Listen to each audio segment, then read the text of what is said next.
Ang kwentong ito ay hango sa totoong buhay. Mula ito sa isa nating kabayan na itago na lang natin sa pangalang EJ. Nangyari ito sa lugar ng Masbate. Naninirahan ang magkapatid na si EJ at Hana kasama si Nanay Marie. Tanging paglalabada ang hanap buhay ng ina. Madalas naman itong tulungan ng magkapatid. Kapag may oras si Hana, nagtitinda ito ng mga lutong gulay na inaangkat sa kapitbahay. Samantalang si EJ naman, palagi itong nasa tahanan dahil siya ang inaasahan sa pagsisibak at pagsasaing. Hindi na nakapag-aral pa ang magkapatid dahil sa hirap ng buhay. Pero ganun pa man mataas ang pangarap ng magkapatid. Nais nila na balang araw, mabigyan ng sariling bahay at lupa ang ina, na hindi natupad ng ama dahil bata pa lamang, hindi na ito nakasama. Sa tingin mo ate, babalik pa kaya si tatay? Tutuparin niya kaya yung pangako niya sa atin? Tanong ni EJ sa kapatid. Hindi na ako maasang babalik si tatay. Balita ko may bago ng pamilya yun eh. Ilang taon na yung nakalipas oh. Baka nga nakalimutan na tayo nun eh. Pati na rin yung pangako niya sa atin. Tugon ni Hana. Malaki ang galit niya sa ama. Sa isip ng dalaga, hindi sila naghihirap ng ganon kung hindi sila iniwanan. Ganon pa man, umaasa pa din si EJ na babalik ang ama at tutuparin ang lahat ng pangako sa kanila. Narinig naman ni Nanay Marie ang usapan. Kaagad niya itong nilapitan at kinausap ng masinsinan. Huwag kang mag-isip ng ganyan anak. Kahit may nagawang masama sa atin ng tatay mo, alam ko na, malay nyo, tutuparin niya balang araw ang pangako niya sa inyo. At isa pa anak, huwag kang magtatanim ng galit sa tatay mo. Unang-una sa lahat, hindi ako ang tunay niyang asawa. Naanakan lang ako. Hindi sila kasi nagkaroon ng anak ng totoo niyang asawa. Wika ni Nanay Marie.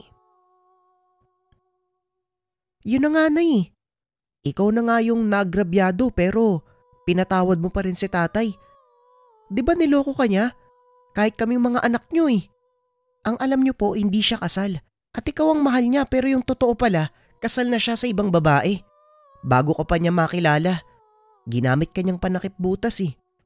Hindi na ako maasa na babalik pa yun. Matagal na panahon na yung lumipas nay. Kung balak niyang tuparin yung pangako niya, edi sana dati pa. Wika ni Hana. Baka sa mukha nito ang puot sa ama.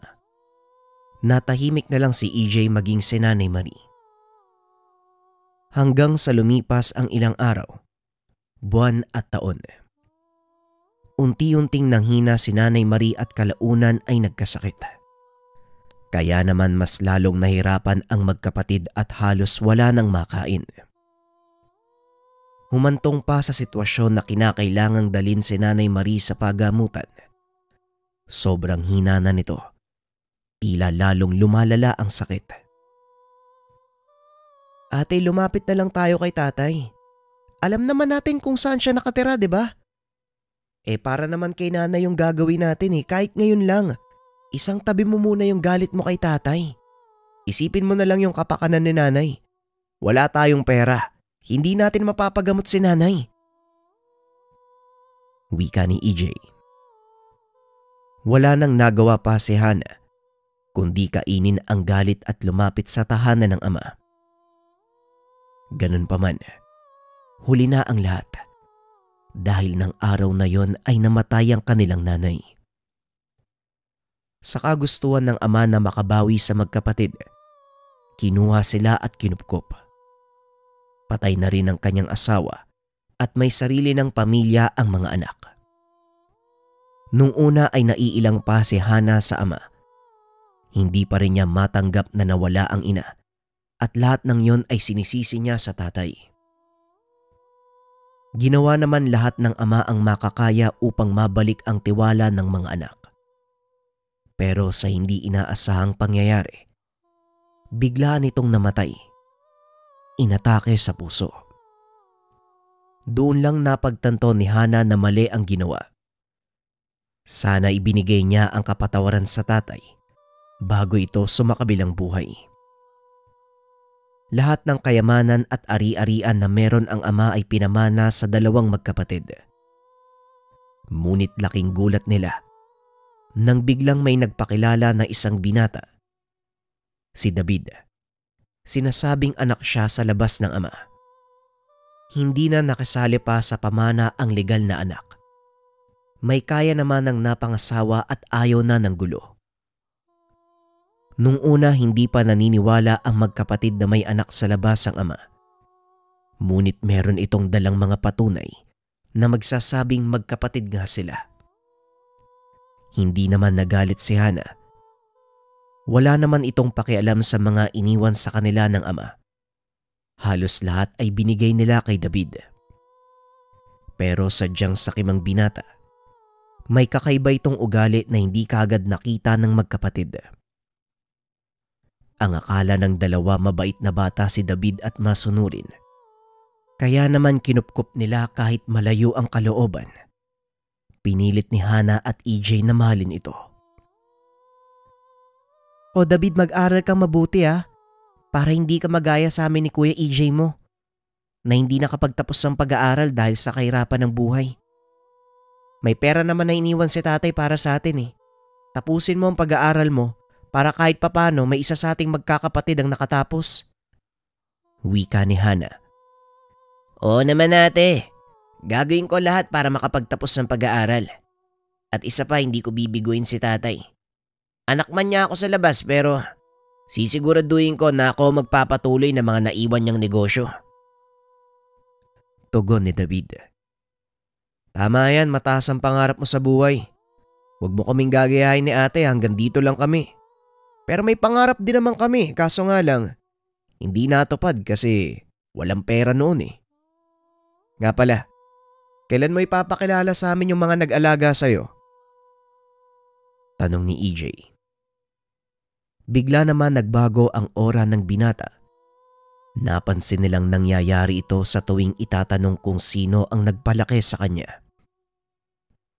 Dahil tila umiiwas ang binata, hindi na lang ito pinilit nila Hana. Yun nga lang, hindi maalis sa isipan ng mga ito kung anong klaseng tao nga ba ang nagpalaki sa magkapatid. Isang araw nakita ni EJ si David na nagsisigarilyo. Sinipa ang isang matanda. Kagad niya itong nilapitan at pinuna.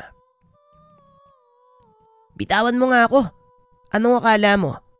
Malinis ka at matinong tao. Hindi ba kabit nga ang nanay nyo? Nagmakaawa pa kayo kay tatay para lang kupkupin kayo. Wika ni David. Nagulat si EJ sa sinabi ng kapatid. Hindi inaasahan ng binata ang mga binitiwan nitong salita. Nasuntok niya ito. Hindi napigilan ang sarili. Ayusin mo yung pananalita mo sa akin . Hindi ko gusto yung tabas ng dila mo. Anak ka din naman sa labas . Kaya huwag kang magmalinis. Hindi mo pa nga pinapakilala sa amin kung sino yung nagpalaki sa'yo . Aba malay namin kung anong klaseng tao yun. Kaya pala ganyan yung ugali mo. Akala namin mabait ka . May tinatago ka palang sama ng ugali . Mabuti pa nga yung legal na anak ni tatay. Hindi masama yung ugali. Mapagkumbaba at magparaya. Pero ikaw, kalalaki mong tao, napakatabil ng bibig mo. Wika ni EJ. Nagpalitan ng suntok ang magkapatid. Kagad namang sinabi ng mga kaibigan ang nangyari kay Hana. Ano bang ginagawa niyong dalawa? Bakit kayo nag-aaway? Hindi ba kayo nahihiya sa mga nakakita sa inyo? Umuwi na nga kayo. Doon niyo pag-usapan yan sa bahay. Wika ni Hana. Pagdating sa tahanan, sinubukan ng dalaga na pag-ayusin ang mga kapatid. Kaya inalam nito ang pinagmula ng bangayan. Kasi ate, nakita ko yung si David naninigarilyo. Nanipa pa ng matanda kaya sinaway ko eh. Kung ano-anong masasakit na salita yung sinabi. Dinamay pa si nanay na matagal nang patay. Yan, sinuntok ko para matauhan. Pagpapaliwanag ni EJ. Hindi naman makapaniwala si Hana sa sinabi ng kapatid. Kaya naman tinanong niya ang panig ni David. Hindi ko kailangan magpaliwanag sa'yo. Bahala kayo kung anong iisipin niyo sa akin. Basta wag niyong papakialaman na mga ginagawa ko kung ayaw niyong magkagulo tayo. Wika ni David. Tignan mo ate, iba talaga yung ugali ng lalaking yan oh. Ewan ko ba kung bakit naging anak yan ni tatay. Siguro masamang tao yung nagpalaki dyan eh, kaya hindi pinapakilala sa atin, kaya ganyan yung ugali niyan eh. Muling wika ni EJ. Kagad sinakal ni David si EJ. Kitang-kita ni Hana ang pamumula ng mga mata nito. Bahagya din nag-iba ang wangis ng kapatid. Ilang sandali lang ay bigla itong nawala. Kaya napaisip ang dalawa kung totoo nga ba ang nakita o guni-guni lamang.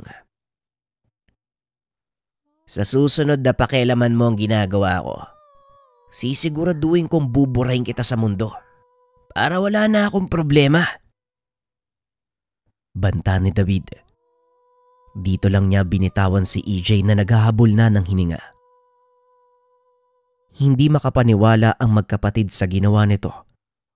Lalong-lalo na si Hana. Hindi niya akalain na magagawang sakta ng nakababatang kapatid si EJ at tila naging ibang tao ito. May napapansin ka bang iba kay David? Nararamdaman ko yung paghaba ng kuko niya eh. Kita ko rin eh, pulang-pula yung mga mata. Kung hindi ako nagkakamali, alam kong nakita at naramdaman ko. Wika ni EJ. Napansin ko nga din eh. Kailangan nating malaman yung katotohanan sa kanya bago pa lumala yung sitwasyon. Tugon ni Hana. Matapos ang kaganapan, minabuti ni EJ at Hana na hayaan na lang si David sa nais gawin. Isang araw, napabalita sa buong baryo na may namatay na kapitbahay. Ang pinaghihinalaan ng mga ito, si David ang huling kasama ng biktima. Kaagad tinanong nila Hana ang kapatid ng masinsinan. Nag-aalala ang mga ito sa kapakanan ng kapatid. Sinagot ko na yung tanong ng mga pulis ah. Kasama ko yung mga nagpalaki sa akin. Nung mabiktima yung taong yun eh. Nagiwalay kami ng landas, umuwi siya kagad. Kaya imposibleng ako yung pumatay sa kanya. Hindi ko kayang pumatay ng tao. Pagpapaliwanag ni David. Nakita ko kung paano ka magalit, David. At kung gaano ka kasama. Kaya sabihin mo na lang sa amin ang katotohanan. Kung may kinalaman ka ba sa pagkamatay ng anak ni Aling Rosa?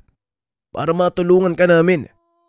Tandaan mo, kapatid ka namin, kaya iniisip namin ang kapakanan mo. Wika ni EJ. Pero sa halip na matawa, nainis si David at tinulak nito ng malakas ang kapatid. Tumama ang ulo nito sa pader at nawala ng malay. Nanginginig sa takot na umalis si David. Hindi ito nagpakita sa dalawa ng ilang araw. Makalipas ang ilang linggo, bumalik ng bahay si David kasama ang mga ipapakilala nito, ang mga taong nagpalaki sa kanya. Pasensya ka na kuya kung nasaktan kita nung nakaraan. Nabigla ako sa mga sinabi mo eh. Sinama ko dito yung mga nagpalaki sa akin para makilala nyo at mapatunayan na inosente ako. Wala akong kinalaman sa pagkamatay ng biktima na yun. Wika ni David. Kaagad nagpakilala ang mga kasama ng binata. Nakita nila na mabuting tao ang mga ito. Pero habang tumatagal, mas lalong nakikilala ni Hana si David, pati na rin ang kakaibang kilos nito. Kaya naman nagpa siya si EJ na sundan si David. Isang araw nakita niya ito na papaalis ng tahanan. Kaya naman sinundan niya ito ng palihim. Laking gulat ni EJ dahil nagpunta ito sa isang abandonadong lupain. Sa dulo nito may malaking mansyon at doon pumasok si David. Dala ng kuryosidad, kaagad na pumasok si EJ dahil wala namang bantay sa bahay na yun. Kinilabutan siya sa mga nakita. Iba't ibang buto ng hayop ang naroon. Hindi rin alam ni EJ kung buto nga ba ng hayop ang iba pang nakikita. Dala ng takot, nagpa siya itong umuwi ng tahanan para ipaalam sa ate ang nakita. Hindi pa man siya nakakalayo, bigla na lang may humawak sa likuran. Walang iba kung hindi si David. Nakangisi ng nakakaloko. Pulang-pula ang mga mata. May mahabang ngipin at matutulis na kuko. Sumigaw si EJ dahil sa takot. Ngunit bigla na lang itong sinuntok ng malakas sa sikmura at nawalan ng malay.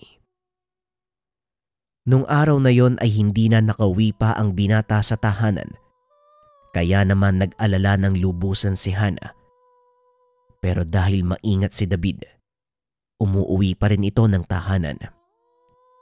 Umaktong nag-aalala sa pagkawala ng kapatid. Ilang araw binilanggo ni David si EJ. Walang kaalam-alam si Hana. Kasama niya ang dumukot sa kapatid. Ilang araw nang nawawala si EJ. Wala ring balita sa mga pulis . Kinakabahan na ako. Wala ka ba talagang alam, David? Tanong ni Hana. Kahit magkaaway kami ni kuya, hindi ko magagawang itago siya sa'yo, ate. At isa pa, bakit ko naman gagawin yun? Anong mapapala ako? Oo, nagalit ako sa kanya. Sa lahat ng mga sinasabi niya sa akin, pero hindi ko magagawang saktan o patayin ang kapatid natin, ano? Wika ni David. Nakumbinsi niyang maniwala ang ate. Lingid sa kaalaman ng lahat, ang ina nito ay mula sa angkan ng mga aswang. Walang kalam-alam ang kanilang ama sa tunay na pagkatao nito. Lumaki sa angkan ng mga aswang si David. Ayaw mang tanggapin ng lahi, pero wala siyang nagawa. Sinisisi niya ang ama sa naging kapalaran, kaya ibinunton niya ang galit sa mga anak nito. Ngunit hindi naman talaga likas na masama si David. Mabuti ang kanyang ina. Talagang nasulsulan lang ng mga kaanak at kapwa mga aswang. Ginagamit lamang siya ng mga kalahi upang may makatulong ang mga ito sa pambibiktima ng mga hayop at nilalang. Ilang linggo pa ang lumipas. Hindi pa rin mahanap ni Hana ang kapatid. Kaya naman lumapit na ito sa legal na anak ng ama. Pinayuhan siya ng kapatid na lumapit sa manggagamot para matulungan na mahanap ang kapatid. Dahil desperada na si Hana na mahanap ang nawawalang kapatid, lumapit ito sa antingero na nagngangalang Mang Toto. Kilala sa baryo bilang isa sa pinakamagaling na manggagamot. Ito rin ang nagsiwalat sa buong baryo na si David ang pumatay sa biktima ng anak ni Aling Rosa. Pero dahil walang matibay na ebidensya, hindi nila napatunayan na nagkasala nga si David. Hindi ko alam kung maniniwala ka sa akin o hindi, iha. Isa lang ang sasabihin ko. Nasa tabi mo ang may gawa ng pagkakawala ng kapatid mo. Aswang ang dumukot kay EJ. Hanggang ngayon nakabilanggo siya. Pinapaikot ka lang ng totoong salarin. Wika ni Mang Toto. Parang alam ko na po kung sino yung sinasabi niyo . Si David po ba? Tama po ba yung hinala ko? Hawak niya si EJ pero bakit naman po? Tanong ni Hana. Parang sasabog na ang puso niya. Hindi lubos maisip na kayang gawin ni David ang ganong kasamang bagay. Hindi ko alam ang dahilan Pero tama ka. Si David nga ang dumukot sa kapatid mo. Pero hindi ko masasagot kung ano ang motibo niya. Manggagamot ako at hindi manghuhula. Huwag kang mag-alala. Hindi pa ganun kasama si David dahil hindi niya pinatay si AJ. Nasusulsulan lang siya ng mga kaanak na aswang. Kumilos na tayo habang hindi pa uli ang lahat dahil kapag nagkataon, siguradong kakainin nila si AJ. Wika ni Mang Tato. Kung aswang man po si David, bakit hindi niya po kami nilayian? At saka bakit hindi niya po kami pinatay? Tanong ni Hana. Tumawa si Mang Tato sa naging tanong ng dalaga. Hindi ko nga alam, magkulit mo ah. Manggagamot ako, hindi ako manghuhula. Tanungin mo yung kapatid mo. Ang mahalaga para sa akin ngayon, mailigtas si AJ at makausap si David para hindi na masulsulan ng mga kaanak. Wika ni Mang Tato. Kaagad nagpasya si Hana na iligtas ang dalawang kapatid. Isang gabi, nakita niyang papaalis ng bahay si David. Palim niya itong sinundan. Nang malaman kung saan ito nagpupunta, kinutuban ng masama si Hana, kaya kaagad niyang pinaalam kay Mang Tato ang kaganapan. Naganda ang dalawa at kaagad pinuntahan ng pinagtataguan ni EJ.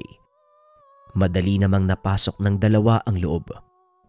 Nagkarga na ng orasyon si Mang Tato upang magsilbing sa bulag ng dalawa. Dahan-dahan at maingat ang mga ito hanggang sa nakita na nila si EJ. Naiyak si Hana sa sitwasyon ng kapatid. Maraming sugat at halatang pinahirapan. Sa tulong ni Mang Tato, napakawalan si EJ. Nanginginig naman sa takot ang binata habang niyayakap ang kapatid.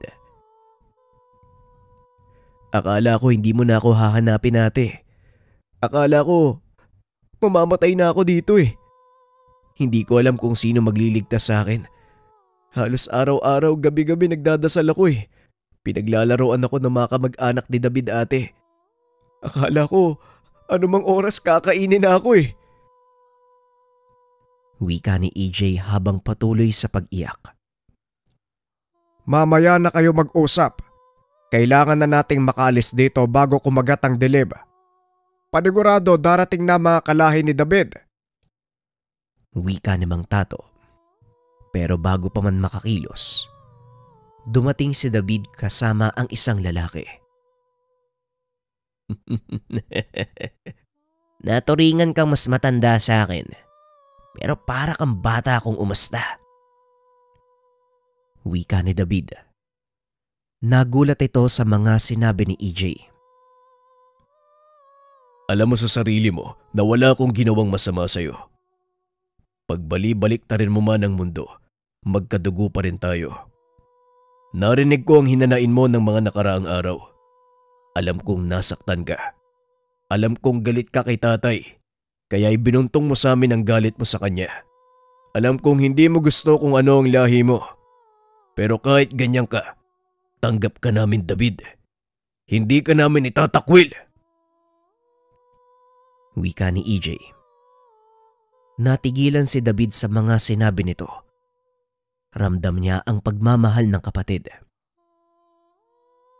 Oh David, kumalma ka. Huwag ka masyadong nakikinig dyan. Hindi mo ba ako ipapakilala sa mga kapatid mo?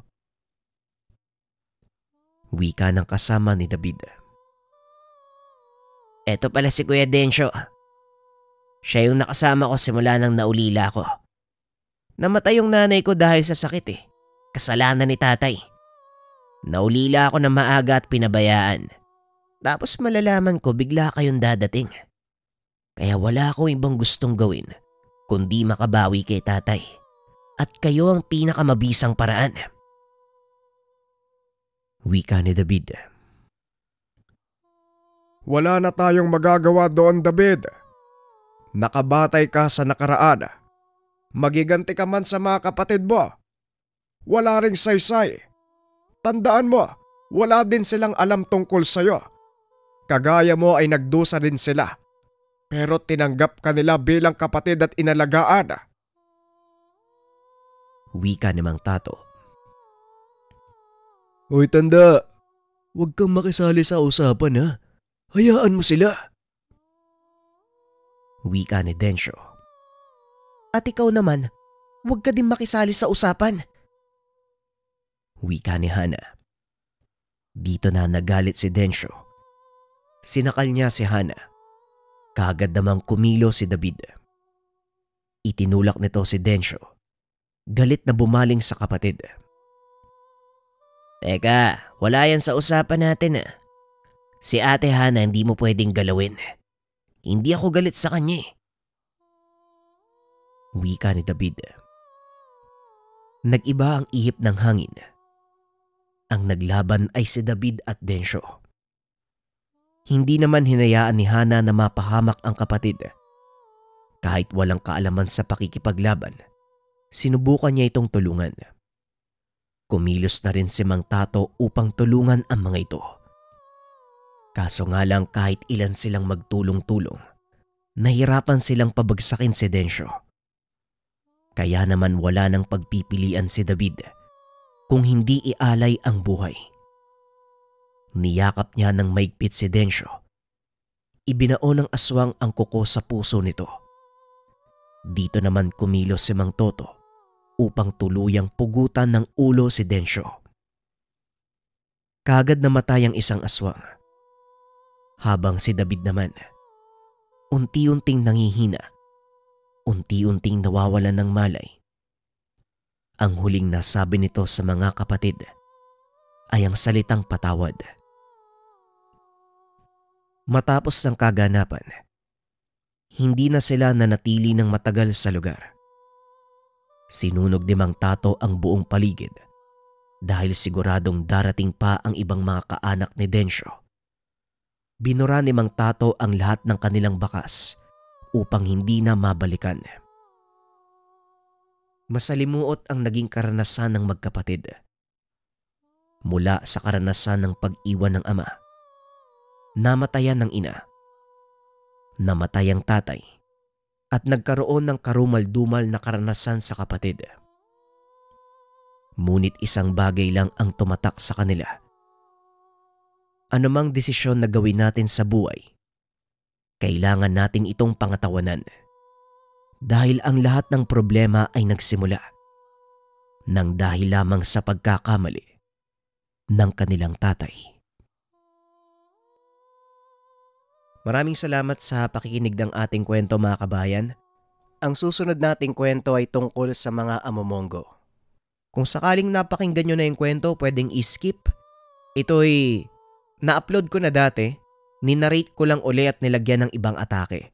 Para ito sa mga kabayan natin na hindi pa napapakinggan ng kwento.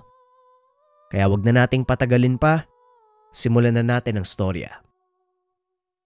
Ang kwentong ito ay hango sa totoong buhay.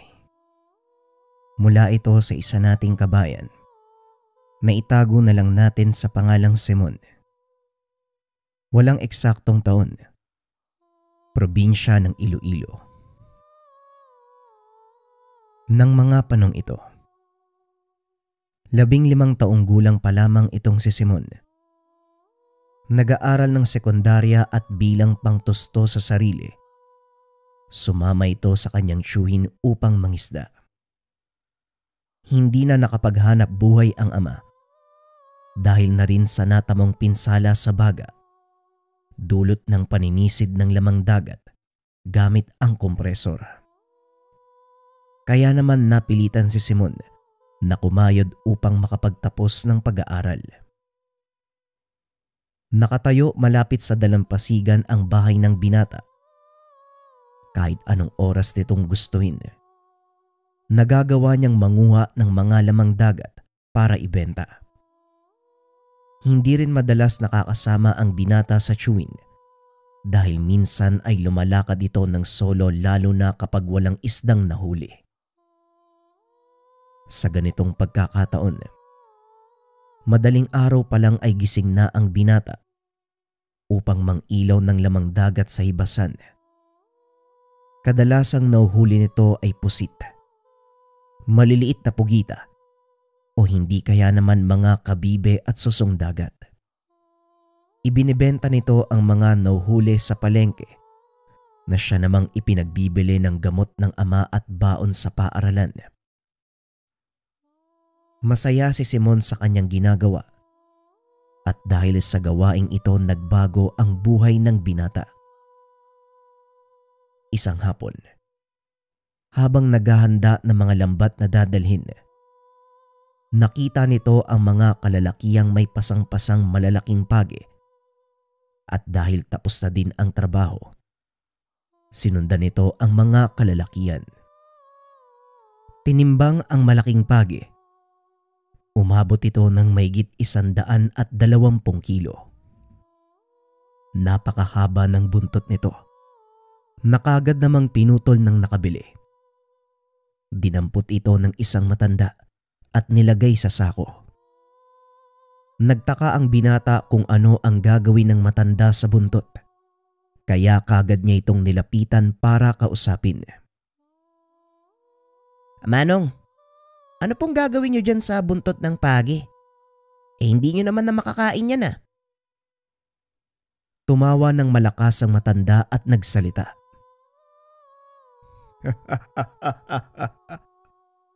Sinong nagsabi na kakainin ko to? May iba akong paggagamitan ng buntot ng pagi. Alam mo bang, pangontra to sa aswang. At sa pagkakataong ito, si Simon ang natawa. "Aswang, Manong, naniniwala ka dun? Hindi naman totoo yun eh. Sa tinagal-tagal kong nangingilaw sa dalampasigan, ni minsan hindi pa ako nakaengkwentro ng aswang. Kaya hindi po ako naniniwala sa mga ganyan." Naglakad na palayo ang matanda.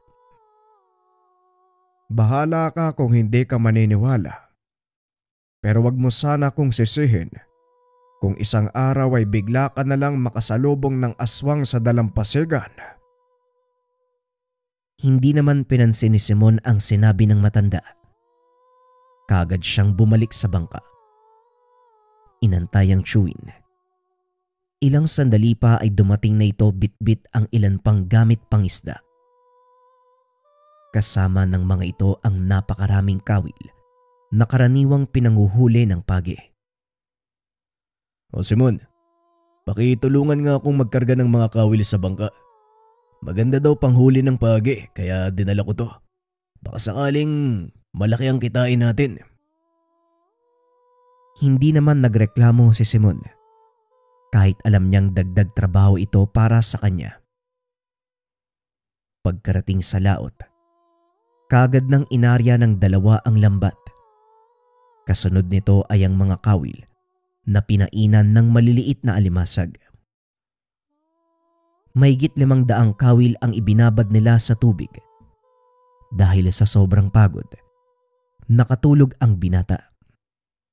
Hinayaan na lang ito ng chewin dahil alam niya kung gaano nakakapagod ang pag-aarya ng mga kawil. Ilang sandali pa ay ginising na ang binata para hanguin ang lambat. Sa kasamaang palad, hindi nila namalayang napadpad ito sa mababaw na parte kaya walang nahuling isda. Samantalang ang mga kawil naman, lubog na lubog ang mga buya. Palatanda ang marami itong huli. Isa sa mga inaasahan ng chewy ni Simon ay ang malalaking pagi. "Mukhang marami ang laman ng kawil natin ngayon ah. Sana marami nga para makabawi naman tayo sa krudo." Hindi naman na nagsalita ang binata dahil pinakikiramdaman nito ang bawat hila ng pisi. Delikado kasi kapag nabuhay pa ang isda sa kabilang dulo dahil maaari itong pumalag at magkasugat ang kanyang mga kamay. Nangangalahati na sila sa paghahango at medyo marami na rin ang naiakyat na isda ang binata nang biglang bumigat ang hinahawakang pisi. Alam ni Simon na malaking isda ang nasa kabilang dulo kaya marahan niya itong hinila. Hanggang sa tila nakikisama na lang ito at tuluyang umahon. Papasikat na ang araw ng mga oras na yun. Kaya naaninag na ng binata kung anong uri ng isda ang nahuli nila. Dahan-dahang hinatak ng binata ang pising nakasabit sa kawil. Nanlaki ang mga mata nito. Isang malahiganting page ang umangat. Tiyo! Tiyo! Malaking pagi po! Halos matumba ang tiyuhin sa pagmamadali at kamuntikan pa itong mahulog nang marinig ang sinabi ng pamangkin. Hawakan mong maigi, Simon. Huwag na huwag mong papakawalan. Malaking pera yan. Mara nila itong inalalayan paakyat ng bangka. Sa sobrang pagmamadali, sinabihan na lang nito ang pamangkin na putulin ang ilan pang natitirang kawil. Kagad itong sinunod ng pamangkin at pinaandar ang bangka diretso sa bagsakan ng isda. Habang naglalayag papunta sa tabi, pinagmamasdan ng binata ang nahuling pagi. Higit na mas malaki ito kaysa sa nakita niya sa dalampasigan. Mas mahaba ang buntot. Napansin din ng binata ang malakutsilyo nitong tinik. Tiyo Abe, ano pong tawag sa tinik na yan? Tabak ang tawag sa bahaging yan ng pagi. Bukod sa buntot nila, isa yan sa mga nakakamatay nilang sandata. Kapag naitarak yan sa'yo, hindi na mabubunot at may taglay din itong kamandag. Kahit anong gawin mong pagpapatuyo o paghuhugas ay hindi matatanggal. Kinakatakutan ng mga aswang ang bagay na yan. Napangiti na lang ang binata dahil sa sinabi ng tiyuhin. Ngunit binalot din ng kuryosidad ang isipan nito. Kaya pinili niyang putulin ang buntot at itinabi. Akin na lang po yung buntot na to, tiyo. Hindi naman na mapapakinabangan to eh. Bahala ka. Kung gusto mo, pati yung tabak, kunin mo na. Pagkarating sa dalampasigan ay tinimbang ito. Umabot ng halos 200 kilo ang bigat. Malaking pera ito para sa magtiyuhin. Saka pa lamang naunawaan ng binata kung bakit napakamahal ng ganong kalalaking page. Habang nag-aantay ng bayad, nakita ni Simon na kinakatay ang page. Marahang kinukuha ang atay nito. Lumapit ang binata sa mga nagkakatay upang mangusisa. Teka, bakit nyo inihiwalay ang atay? Hindi nyo na po ba gagamitin yan? Anong hindi? Yan nga ang pinakahabol ng amo namin. Mas mahal pa ang atay na yan kaysa sa karne niya. Ginagawa silang gamot. Matapos ang pag-uusisa, kagad nang umuwi ang binata. Bit-bit ang napakahabang buntot ng page. Nakasalubong na naman ito ang matanda na itago na lang natin sa pangalang Tatang Nestor. Aba, napakaganda ng dala mong buntot ng page ah. At talagang kasama pang tabak. Ayos yan bata. Pero teka lang, akala ko ba hindi ka naniniwala sa mga aswang? Hindi nga po. Pero gusto ko ding subukan. Wala naman sigurong mawawala, di ba? Alam mo ba kung anong gagawin para gumana yan? Yun nga po eh. Buti nakasalubong ko po kayo. Ano po bang gagawin ko dito? Tumawa ng malakas ang matanda. Inayang sumama sa kanya si Simon. Pagkarating sa tahanan nito, kagad namang itinuro ang paraan para magamit ni Simon ang kanyang tabak at buntot ng page. Iwanan mo sa bubong ng bahay ang buntot ng page. Siguraduhin mo lang na natatamaan ito ng araw. Ibilad mo ng 2 linggo hanggang sa matuyo. Ganon din ang gawin mo sa tabak. At kapag natuyo na ang mga yan, dalin mo ulit sa akin. Tuturuan kita kung paano mong gagamitin. Habang nagpapaliwanag ito ay iniikot naman ni Simon ang tingin sa loob ng tahanan. Napansin nito ang malalaking botelya. Naglalaman ng kung anong hayop. May mga butiking dalawa ang buntot, ahas na itim at kung ano-ano pa. Walang nakakaalam ng sekreto ng matanda sa lugar. Kilala lang ito bilang mangangalakal ng basura o hindi kaya naman naglilinis sa bagsakan. Ngunit lingid sa kaalaman ng lahat na si Tatang Nestor, isang batikang Serojano mula sa Siquijor, at tanging si Simon lang ang nakakaalam nito. Hindi maiwasang magtanong ng binata tungkol sa mga nakita, kaya napilitan din ang matandang magkwento. Alam mo ba, Simon, hindi mo lang napapansin pero napakaraming aswangan na namumuhay sa bayang ito. Nagaantay lang sila ng tamang panahon para sumalakay. Kagaya nga po ng sinabi ko sa inyo noon, hindi naman po ako nakaranas na atakihin ng aswang habang nag-iilaw ng isda sa dalampasigan . Kaya hindi po ako naniniwala sa kanila. Siguro, hindi mo pa nalalaman sa ngayon. Kapag natuyo na yung buntot ng pagi at tabakbo, doon natin makikita. O siya, umuwi ka na. Baka hinahanap ka na ng nanay at tatay mo.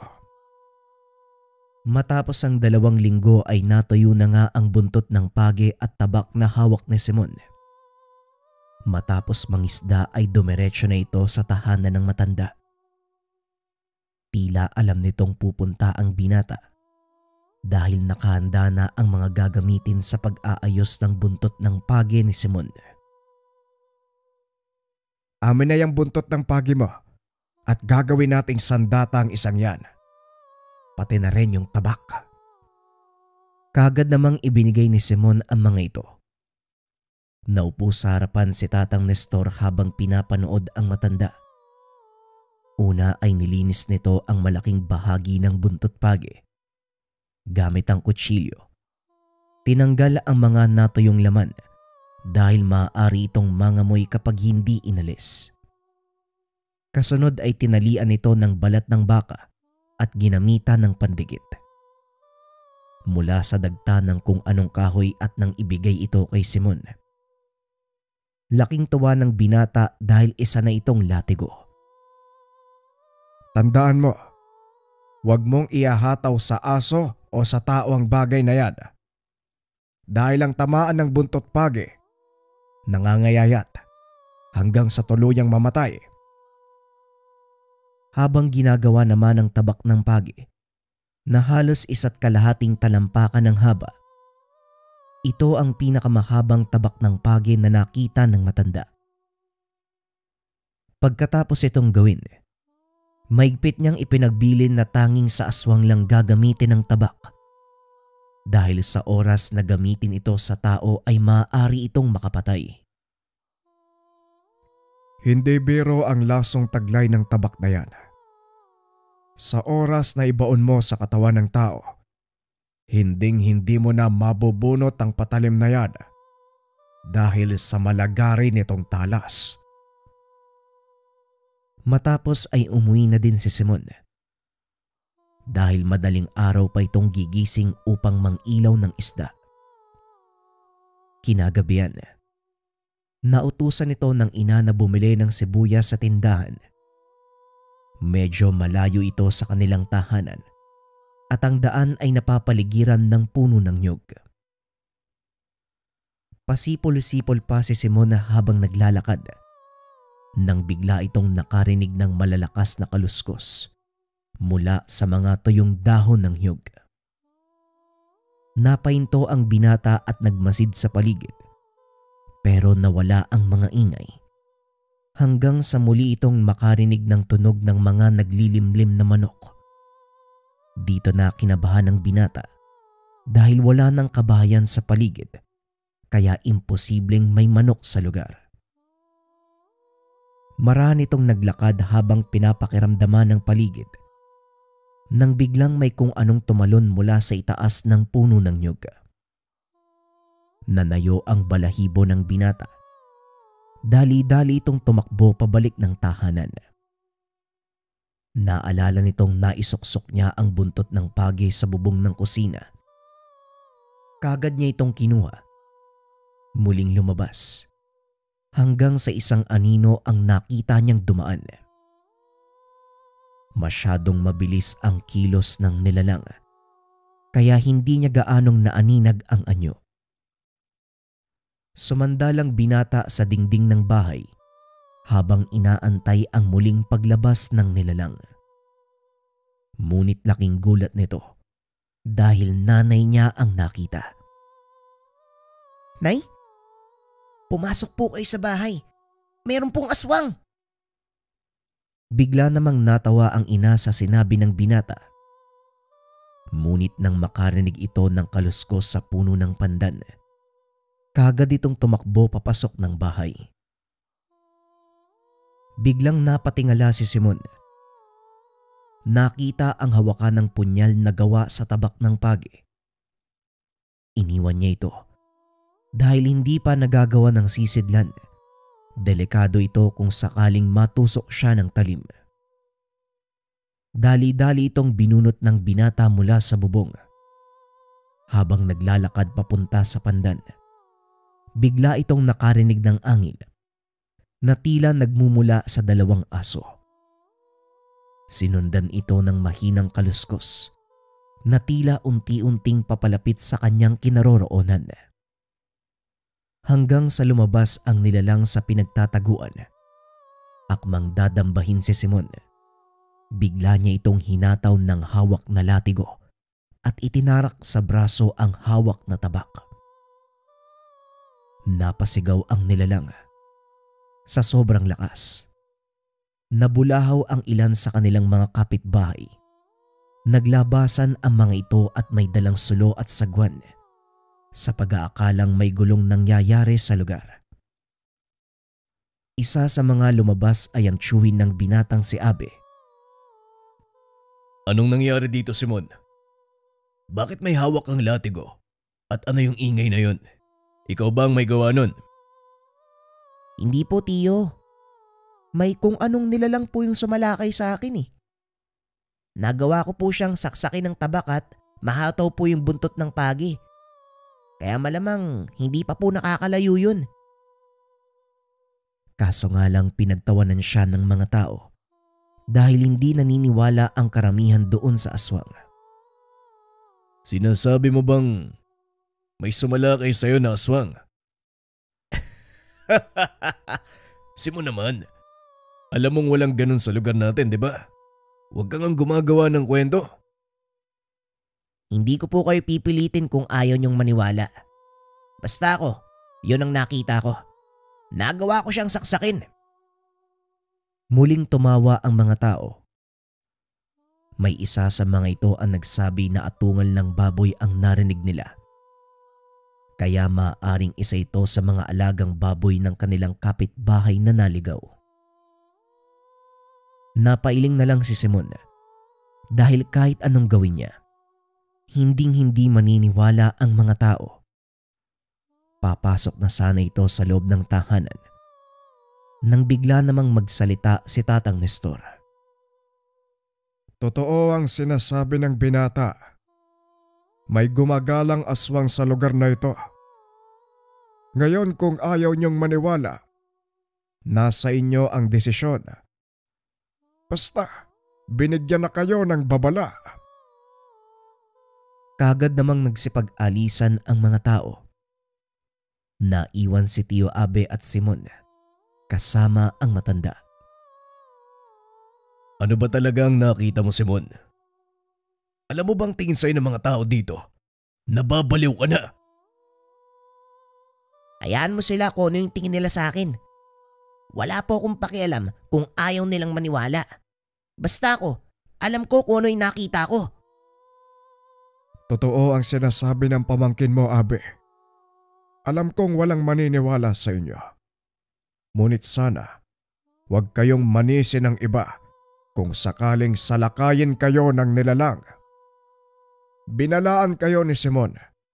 Nasa inyo kung papakinggan nyo o pagtatawanan. Kinabukasan, nagpunta ang binata sa dalampasigan at nakita ang mga taong nag-uumpukan. Isang bangkay ng hubot-hubad na lalaki ang natagpuan ng mga ito. Wakwak ang tiyan. Wala nang lamang loob. Batay sa mga sugat nito, wala pang isang araw nang mamatay ang biktima. Dahan-dahang lumapit si Simon. Napansin ito ng isa sa kanilang kapitbahay na itago na lang natin sa pangalang Budong. Hindi ba sinabi mo kagabi may aswang na sumalakay? Saan mo siya nakita? Alam mo ba kung saan siya pumunta? Oh, akala ko ba hindi kayo naniniwala? Pwes pasensya na pero wala akong alam. Tignan nyo na lang dun sa mga alagang baboy ng kapitbahay natin. Baka may isang makasagot sa inyo. Kagad na itong umalis. Ngunit bigla siyang hinarang ni Tatang Nestor. Importanteng malaman nila ang mga nangyayari, Simon. Pakiusap. Huwag mong pairalin ang katigasan ng ulo mo ngayon. Ito na ang pagkakataon para magising ang mga tao sa kanilang pagkakamali. Tinignan ni Simon ang mga tao na tila nag-aantay ng kanyang kasagutan. Pasensya na. Hindi ako nagkaroon ng pagkakataong habulin siya eh. Pero kagaya ng sinabi ko kagabi, may naitarak akong tabak ng pagi sa kanyang braso at paniguradong nakabaon pa din ito. Kaya madali niyong makikilala kung sakali mang magpakita siya. Matapos ay kagad na itong bumalik sa loob ng bahay. Nakasunod naman sa kanya si Tio Abe na nooy walang tigil ang kakatanong. Paano mo ba nalaman na aswang yun, Simon? Nakita mo ba yung itsura niya? Hindi po, Tio eh. Pero alam kong nasugatan ko siya at paniguradong iniinda niya yon hanggang sa ngayon. Imposibleng gumaling ang kanyang pinsala. Unti-unti siyang papatayin ng laso ng tabak. Ngunit paniguradong bago siya tuluyang mamatay, sisiguraduhin niyang makakabawi siya sa iyo, Simon. Kung ganon, Tatang Nestor, kailangan kong maging handa. Dahil anumang oras, maaari siyang bumalik, tama? Oo, pero hindi mo na dapat antayin siya pa ang sumugod sa iyo. Ikaw ang pupunta sa kanyang tahanan at doon siya hihintayin. Halika, sumunod ka sa akin. May kailangan akong sabihin sa iyo. Akmang sasama pa sana si Tio Abe. Ngunit kagad itong pinigilan ni Tatang Nestor. Ako na pong bahala, Tio. Pakibantayan na lang po si tatay para sa akin. Tumuloy na ito papunta sa tahanan ng matanda. At doon ay tinuro nito ang lahat ng dapat gawin. Kung kagabi lang nangyari ang laban niyo, malamang hindi pa ito nakakabalik sa kanyang tahanan. Kailangan mong umakyat sa ikatlong apakan ng kanyang hagdan. Manatili ka doon. Hawakan mo ang buntot pagi at wag na wag kang aalis kahit anong mangyari. Ayon pa dito, hindi maghihilom ang sugat ng aswang hanggang sa hindi nila nahawakan ang kanilang bertud.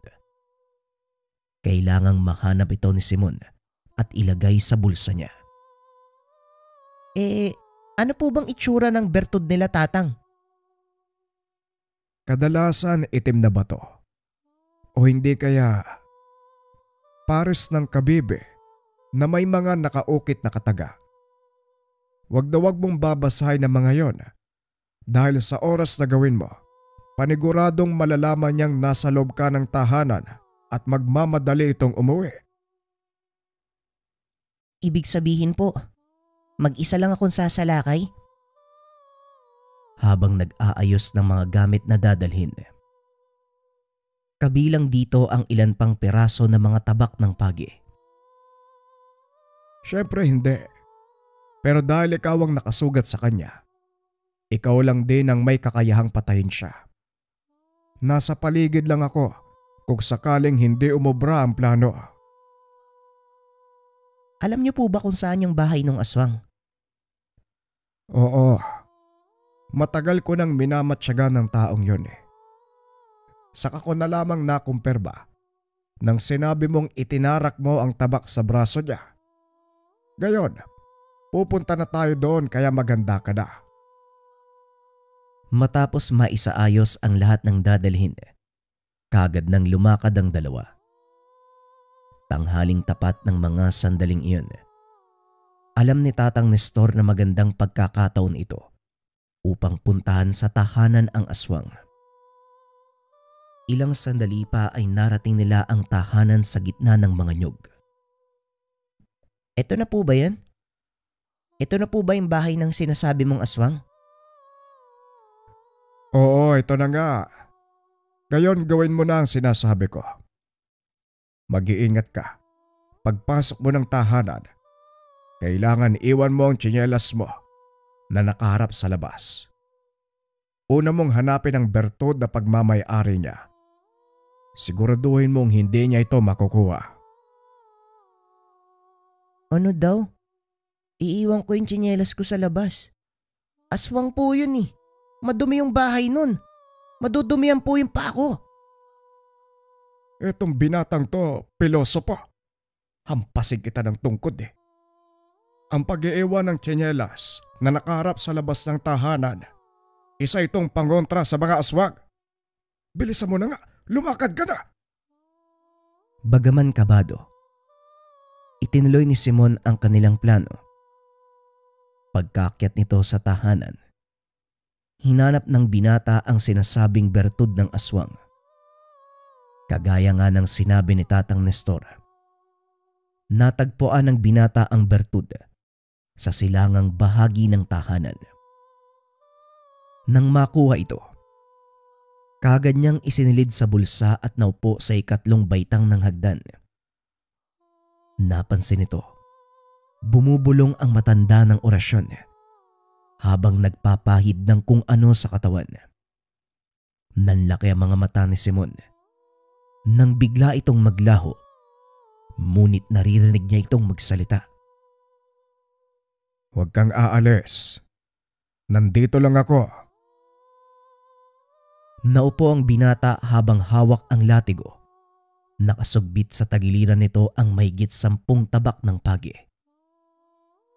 Pagpatak ng 5:00 ng hapon, isang lalaki ang nakita nilang paparating. Iika-ika ito habang sinasapo ang kanang balikat. Nanlaki ang mga mata ni Simon nang makita ang nakatusok na tabak. Sa isip-isip ng binata, ito na nga ang aswang na nakasagupa ng isang gabi. Tumayo si Simon at hinawakan ang latigo. Umalis ka. Umalis ka sa tangan ng tahanan ko. Wika ng aswang habang naglalakad ito papalapit. Mukhang hindi mangyayari yon. Dahil hindi kita hahayaang umapak sa sarili mong tahanan. Tugon ni Simon. Winasiwas nito ang kanyang latigo. Napasigaw ang aswang. Naalala ng binata ang ilan sa mga sinabi ni Tatang Nestor. Napatuloy nitong mararamdaman ang sakit ng hagupit sa tuwing maririnig ang tunog ng latigo sa hangin. Patuloy itong sumisigaw habang tinatakpan ng kanyang tenga. Bigla namang lumitaw si Tatang Nestor. Hinagupit ng buntot page ang nilalang. Matagal na kitang minamatyagan. Sa wakas, nahuli din kita. Hindi ko akalaing dito pa kita matatagpuan. Naglakad ito papalapit sa kinaroroonan ng aswang. Akmang hahagupitin nang bigla nitong talunan si Simon. Dali-dali namang binunot ng binata ang tabak at inumang ito sa aswang. Pagtama ng katawan nito, kagad bumaon ang tabak na naging dahilan ng panghihina nito. Sinipa ni Simon ang nilalang. Walang tigil na hinagupit hanggang sa hindi na ito tuluyang makakilos. Magaling, Simon. Nagawa mong makahuli ng totoong aswang. Habang itinatali ang paa at kamay ng nilalang. Pero paano po natin mapapatunayan sa mga tao na aswang ang isang to? Tignan mo na lang mamaya. Sa ngayon, tulungan mo kong bitbitin to papunta sa dalampasigan. Dinala ang lalaki sa dalampasigan. Itinali ito sa isang poste. Anong gagawin natin sa kanya, Manong? Antayin mong sumikat ang araw at doon natin mapapatunayan sa mga tao na aswang ang isang to.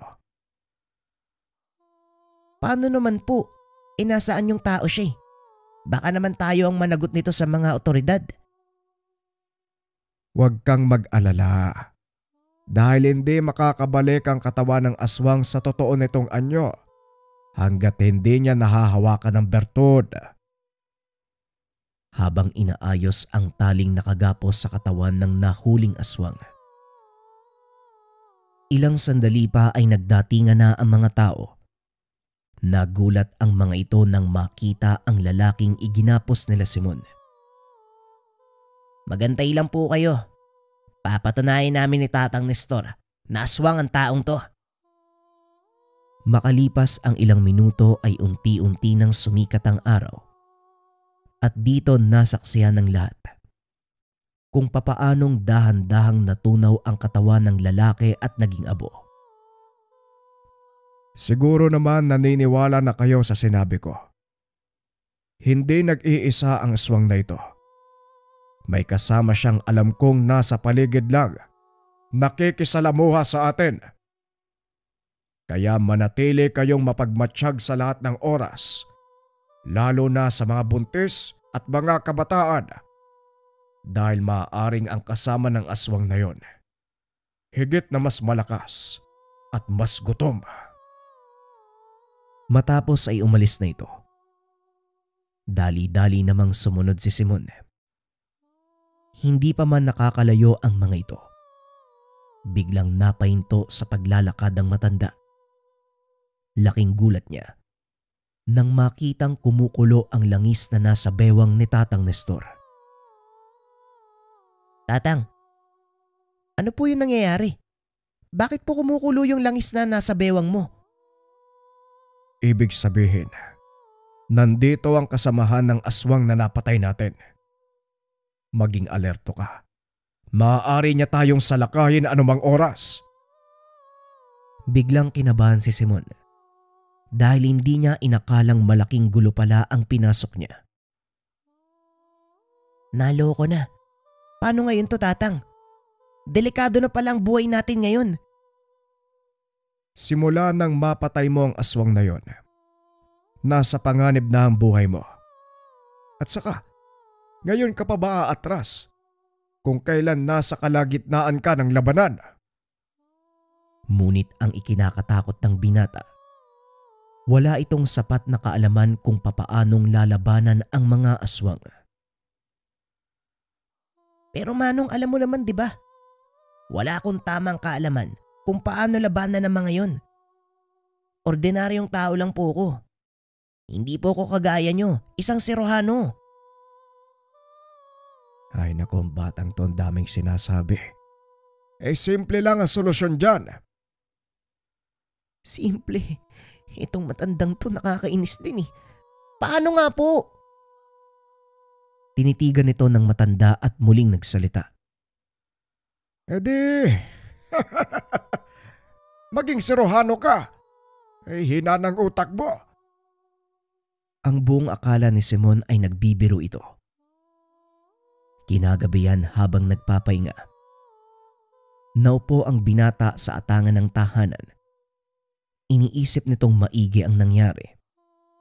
Hindi pa rin makapaniwala na magagawa niyang makapatay ng isang totoong aswang. Habang nagmumuni-muni nakita nito si Tatang Nestor na naglalakad papunta sa kanilang tahanan. Haba, mabuti naman at nandito ka.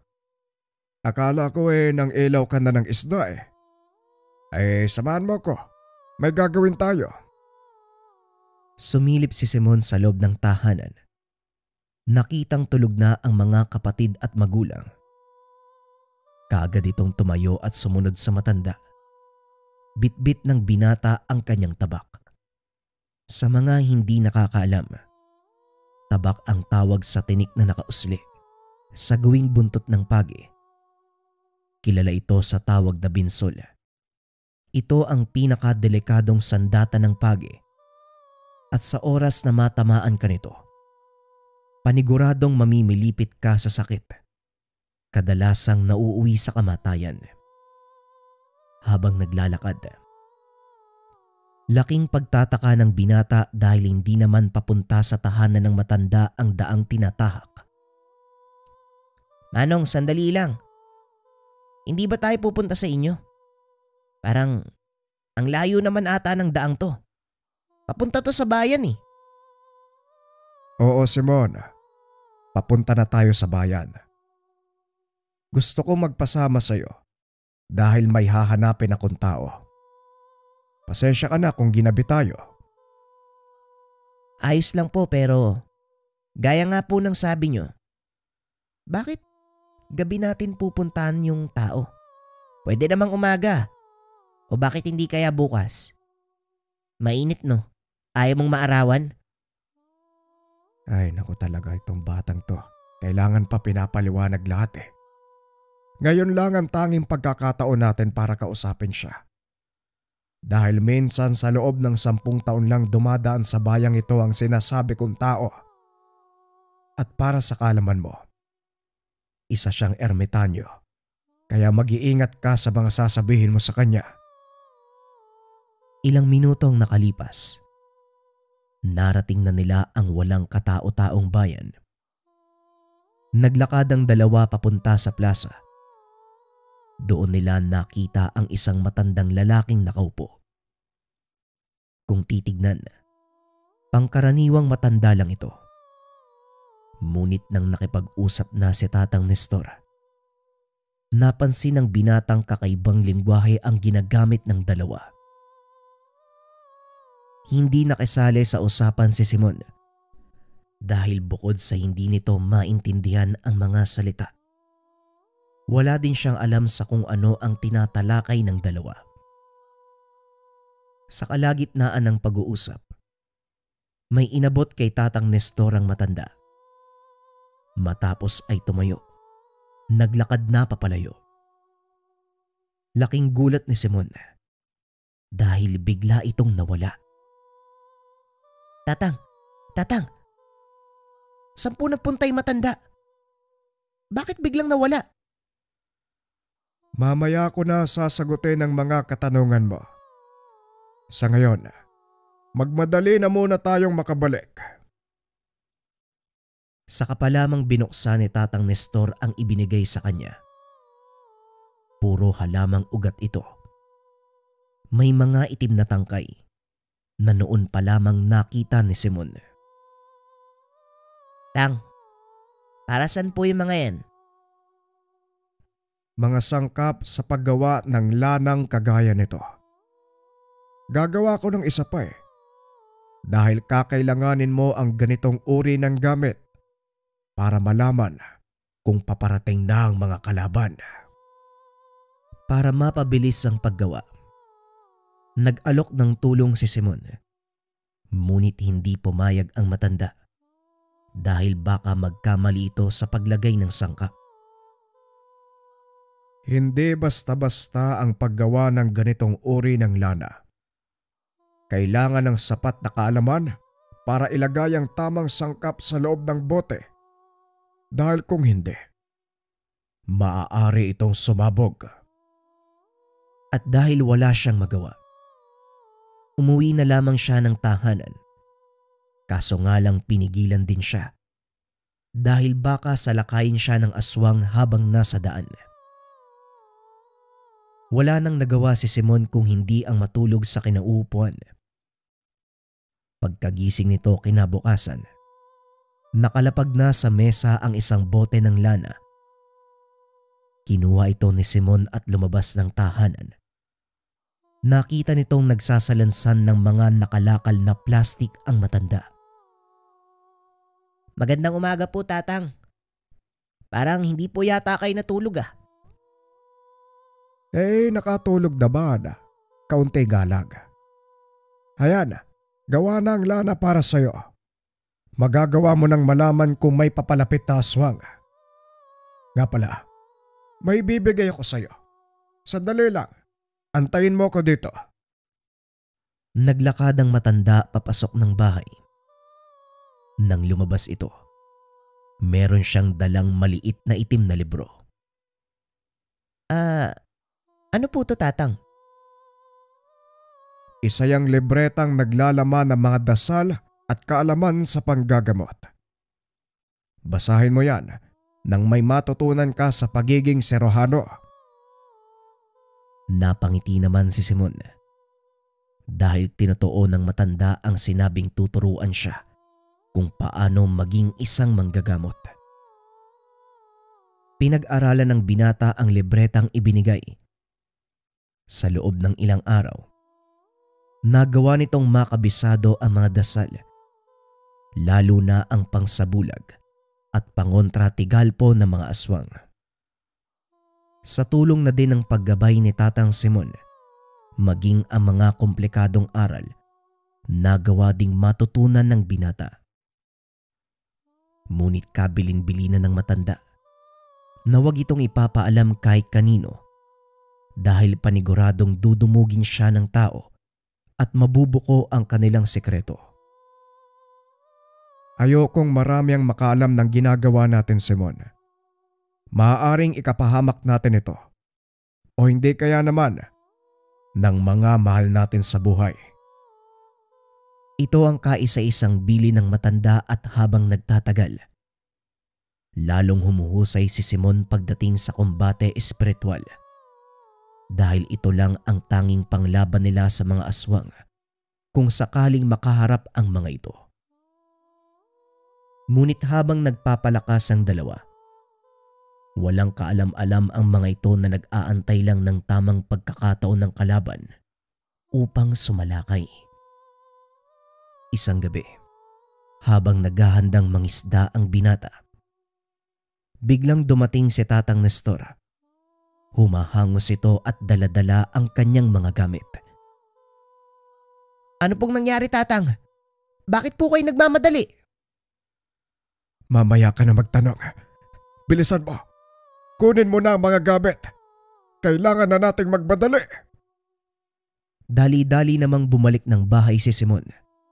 Nakasalubong nito ang tiyuhin. "Tiyo Abe, hindi na muna ako sasama. May importante akong lakad."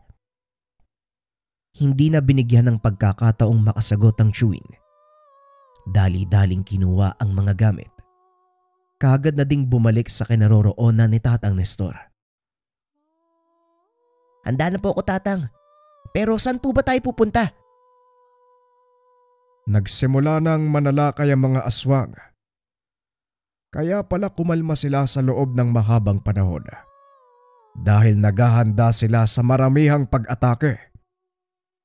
"Ganun po ba? Siguro naman sapat nang natutunan ko para labanan sila, di ba?" Kung pagbabatayan ang kaalaman mo, wala na akong masasabi. Ang tanong dito, kung paano mong magagamit ang mga yan sa aktwal na laban. Bueno, nandito naman na tayo eh. Bakit hindi na lang natin subukan ng malaman ano? Biglang napahinto sa paglalakad ang binata. Nang mapagtanto na nasa loob sila ng nyogan, tanging liwanag ng buwan ang nagsisilbi nilang ilaw. Napakadilim ng paligid dahil sa anino ng mga punong nakapalibot dito. Idagdag mo pa ang maalinsangang panahon. Halos gamunggo na ang pawis ni Simon ng mga sandaling iyon. Aminado itong nakakaramdam siya ng kaba. Ngunit sa pagkakataong iyon, nangibabaw ang kanyang pananabik na malaman ang sariling kakayahan. Walang ano-ano. Biglang kumulo ang langis na nakasabit sa kanyang bewang. Kaagad nag-usal ang binata ng pangproteksyon. Kasunod dito ay mga dasal kontra Tigalpo kung sakaling hindi mapansin ang pag-atake ng kalaban. Ilang minuto pa ay lalong uminit ang pakiramdam ng binata hanggang sa makarinig ito ng mahinang tawanan at kaluskos. Nandito na sila. Maganda ka. Kaagad namang pinalantik ng binata ang hawak na latigo. Inilabas sa mga tabak ng pagi. Mukhang marami nga po sila, Tatang. Sapat po ba yung dala mong tabak? Hindi na nagsalita pa si Tatang Nestor. Itinaas nito ang kanyang damit. Nakita ang halos 50 tabak na nakasuksok sa kanyang bewang. Habang tumatagal, lalong nararamdaman ni Simon ang presensya ng mga nilalang.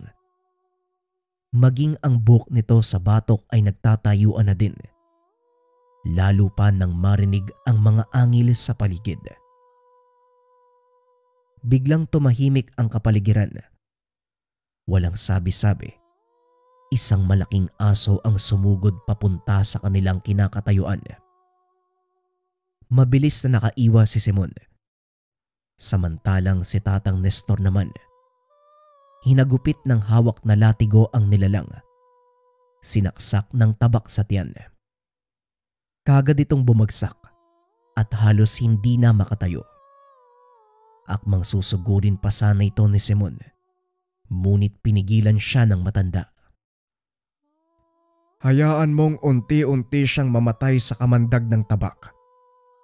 Ituon mo ang pansin sa mga kasamahan ng halimaw na yan. Muling lumantad ang isa pang nilalang. Sa pagkakataong iyon, nasaan yung tao ito? Kumikintabang balat dahil sa ipinahid nilang langis.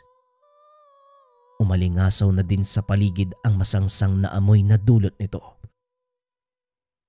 Magsasalita pa sana si Tatang Nestor nang biglang sumugod ang binata papunta sa mga nilalang. Tinatayang nasa 4 o 5 ang bilang ng mga ito. Ngunit hindi alintana ni Simon ang maaaring mangyari kung sakaling hindi kayanin ang pag-atake ng mga kalaban. Nakatayo lang si Tatang Nestor sa sulok habang pinagmamasdan ang bilang ng mga nilampasong aswang. Hindi rin makalapit ng husto ang mga ito dahil sa hawak niyang latigo. At sa tuwing tatamaan nito ang mga nilalang, napapasigaw ang mga ito sa sobrang sakit. Biglang kumalma ang sitwasyon. Nagsipagtago sa dilim ang mga nilalang. Bagay naman ay pinagtataka ni Tatang Nestor, kaya tinawag nito ang binata para lumapit sa kanya. Lumapit ka dito, Simon. Hindi maganda ang kutob ko sa nangyayari. Bakit kaya umatras sa mga aswang? Dali-dali namang lumapit si Simon. Habang nag-uusap ang dalawa, nakarinig sila ng mabibigat na akbang ng paa na tila nagmumula sa isang malaking nilalang. Napatras ang matanda nang lumantad mula sa dilim ang isang napakalaking aso. Napalunok ito ng laway dahil hindi akalain doon niya makakasagupa ang matagal na kinakatakutang nilalang. Hindi ko alam na nandito ang isang yan. Paanong nakapunta ang amomongo sa lugar na ito? Ramdam ni Simon ang takot ng matanda. Kaya gumawa ito ng paraan para kahit papano ay mabawasan ang takot nito. Kahit gaano pa kalaki yan, Tatang, kaya nating talunin yan. Kagaya nga ng mga kasama niya, isa lang din siyang pangkaraniwang aswang. Mas malaki nga lang, Hindi mo alam ang sinasabi mo, Simon. Siguradong sa pagkakataong ito, kailangan nating umatras. Nagulat ang binata sa sinabi ni Tatang Nestor. Aatras? Nababaliw na po ba kayo? Nandito na tayo eh. Sa oras na umatras tayo, sa tingin mo, hindi tayo habulin yan? Napailing na lang si Tatang Nestor. Ay nako, Simon. Minsan ko nang nakaharap ang nilalang na yan at sasabihin ko sa iyo, ito ang dahilan ng kamatayan ng aking kapatid. Pero imbis na panghinaan ng kalooban, lalo pang kinumbinsi ni Simon ang matandang labanan ang nilalang. Yun ang atang eh. Pinatay na po yung kapatid mo. Sa tingin mo, bakit nakatayo ka ngayon sa harapan ng nilalang na yan? Para ano? Para makipagkumustahan? Ito ang pagkakataon mo para ipagiganti siya. Pakiusap, magtiwala ka sa akin. Alam ko kung paano siyang lalabanan. Sinabihan din ito si Tatang Nestor na manatili sa isang sulok at manood sa kanyang gagawin. Kinuha din ni Simon ang ilan sa mga tabak na dala ng matanda. Inilagay sa kanyang bewang habang ang ilan hawak-hawak nito sa kanyang kamay. Inihagis ng binata sa malapit na tubigan ang mga hawak na tabak na naging dahilan para lumingon ang nilalang. Kinuha ng binata ang pagkakataong iyon para sukatin ang bilis ng amomongo. Gamit ang kanyang latigo, nagawa nitong matansya ang tamang distansya upang hindi siya tamaan ng nilalang. Sunod-sunod na hagupit ang ibinigay ng binata habang umiiwas ito sa mga hambalos ng nilalang. Ilang minuto pa ang nakalipas. Tumalon si Simon sa gawing tubigan at dinampot ang nagkalat na tabak. Sabi ko na nga ba eh, tubig alat ito. Ngayon humanda ka. Sabay saboy ng tubig sa mukha ng amomongo. Napasigaw ito dahil pinasok ng tubig alat ang kanyang mga mata. Hawak-hawak ang tabak. Sinugod ng binata ang nilalang. Sinaksak ito sa binti. Mabilis na lumayo si Simon at umikot naman papunta sa likod ng kalaban. Walang tigil itong pinaghahampas ng latigo. Nang lumingon, muli na naman siyang sinaksak ni Simon ng tabak sa kabilang binti. Dahilan para tuluyan itong mapaluhod. Dumampot ng putol na kawayan ang binata. Buong lakas nitong inihampas sa mukha ng amomongo. Dahilan para bumagsak ang malaking nilalang sa lupa. Humahango si Simon habang nakatayo at nag-aantay na susunod na gagawin ng amomongo. Ngunit napagtanto ng binata na wala na ito sa kondisyon para lumaban. Tapusin mo na. Tapusin mo na ang nilalang na yan, Simon. Kaagad namang binunot ni Simon ang pinakamalaking tabak sa kanyang bewang at lumingon kay Tatang Nestor. Hindi po, Tatang. Kayo po ang dapat tumapos nito. Sabay hagis ng tabak kay Tatang Nestor. Dali-dali itong sinalo at buong lakas na itinarak sa katawan ng amomongo. Naipagiganti kita, Manong. Naipagiganti na kita, Manong. Halika na, Simon. Tapos na ang laban natin dito. Paano po itong mga aswang na to? Hayaan mo silang kunin ang mga patay na katawan ng kasama nila. Hindi na mangangahas ang mga yan na manggulo pa dito. Nakuha na nila ang pinakamahalagang aral. Umalis ang dalawa sa lugar. Gaya ng sinabi ni Tatang Nestor. Kinuha ng mga natitirang aswang ang kanilang mga kasamahan. Matapos ang araw na yon, hindi na muli pang nagparamdam ang mga nilalang. Ngunit alam ni Simon na muling babalik ang mga ito. Bigla ding nawala si Tatang Nestor At ang nakakagulat pa, nang puntahan ng binata ang tahanan nito, sira-sira na at wala ang mga kagamitan.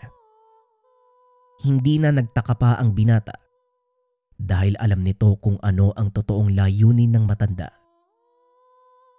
Ngunit sa kabila ng lahat, nagpapasalamat ito dahil may mga bagay siyang natutunan mula kay Mang Nestor. Sa kasalukuyan, patuloy niyang dinadala ang karanasan ng minsang gamiting pangpatay ng aswang, ang tabak ng pagi. Legit na gamit katulad sa mga bida natin sa kwento. Antingero, ermitanyo, albularyo. Gusto nyo bang matuto ng kaalaman sa lihim na karunungan? Ito mga kabayan, habak de bala. Panggera to mga kabayan. Mula sa mga Antingeros del Negros, binasbasan, kinonsagra, kasama ang orasyon at guide kung paano ito gagamitin at dadasalan. 20 pesos lang ang stocks natin ngayon mga kabayan. Kung interesado ka, mag-message lang or i-visit yung link na nasa comment section. Maraming salamat.